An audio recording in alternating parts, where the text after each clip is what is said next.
फिर स्वागत है। केंद्रीय कैबिनेट ने गन्ना किसानों को राहत देते हुए प्रति क्विंटल 4.5 रुपए की सब्सिडी को मंजूर कर लिया है। साथ ही सड़क परियोजनाओं, ओडिशा और आंध्र प्रदेश में रेल परियोजनाओं सहित बिहार में गंगा नदी पर रेल सड़क पुल के निर्माण के लिए अहम फैसले लिए हैं।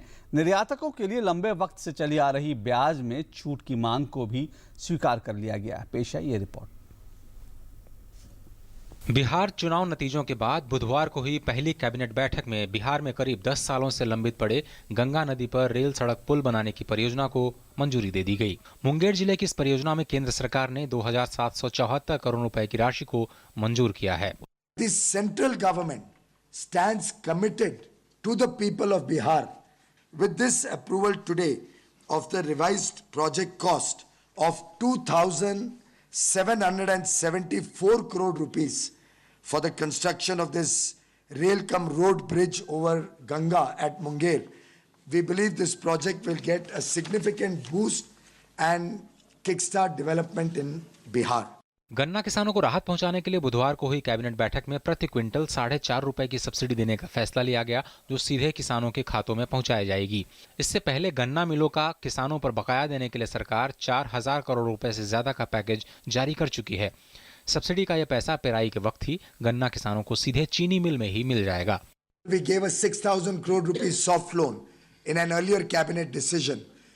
Due to intervention of the central government and support through government banks, we have been able to bring down this areas to about 6 to 6,500 crores. Today, the government has taken out a WTO compliant scheme whereby production subsidy will be given to offset the cost of cane and facilitate timely payment of cane prices to the farmers. Cabinet ने देश में बुनियादी ढांचे की परियोजनाओं को पटरी पर लाने के लिए कई अहम फैसले लिए। 34 बंद पड़ी सड़क परियोजनाओं को फिर से चालू करने की जिम्मेदारी सड़क परिवहन मंत्रालय को पूरी तरह से दे दी गई है। सड़क परियोजनाओं की लागत में जमीन की लागत को अलग कर दिया गया है, क्योंकि जमीन मुहैया कराने के लिए धन राज्य सरकारों से आता है। 1,000 करोड़ रुपए तक की सड़क परियोजनाओं को सड़क और परिवहन मंत्रालय अपनी मंजूरी दे सकेगा और कैबिनेट के पास जाने की जरूरत नहीं होगी। 1,000 करोड़ रुपए से ज्यादा निर्माण लागत वाली परियोजना के लिए ही CCEA की मंजूरी लेना जरूरी होगा। ओडिशा और आंध्र प्रदेश में 4 रेल परियोजनाओं को मंजूरी दी गई है, जिसकी लागत 8,000 करोड़ रुपए से ज्यादा है। वैश्विक मंदी से जूझ रहे निर्यातकों को बड़ी राहत देते हुए सरकार ने 2 सालों से रोक दी गई ब्याज पर छूट की योजना को फिर से शुरू करने का फैसला लिया है। अब निर्यातकों को बैंक की ब्याज पर 3% की छूट मिलेगी और ये छूट अगले 3 सालों तक जारी रहेगी, जिससे निर्यातक लंबे वक्त के लिए प्लान कर पाएंगे।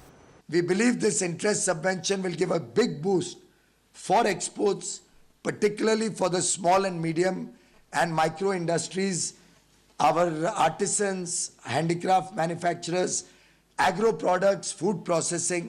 These sectors in export will get a big boost with this interest subvention scheme. Cabinet ने कोल इंडिया में 10% विनिवेश का फैसला भी लिया है, जिससे सरकार को 20,000 करोड़ रुपए मिल सकते हैं। इसके अलावा कोच्चि शिपयार्ड आम निवेशकों के लिए शेयर्स बाजार में लेकर आ रहा है। Ajay Mishra, DD news, Delhi.